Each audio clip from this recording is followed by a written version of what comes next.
Hey team, I'm going to show you today how to create an assignment in Google Classroom.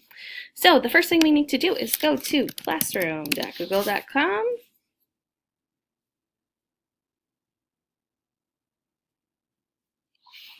and these are all the classes that I am in. I'm going to click on my class for my students, and I'm going to click on the plus sign over here.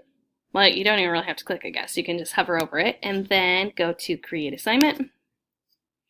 I'm going to call this procedural text.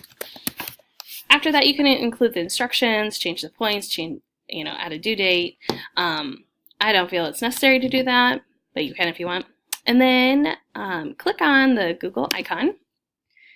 And at the top, you're going to click on Team Drives. And then you're going to go to Our Team Drive. Double click on that. We have a folder called Procedural Text that you will click on once it opens. The internet here is kind of slow. Try that again. Okay, here we go. And here's the folder called Procedural Text. I'm going to double click on that. Here is our template for our procedural text. You can double click or you can click it once and then hit add. Before you click assign, you need to change this. Right now it says students can view file. You don't want that because all they can do is open it and look at it, and they need to be able to edit it.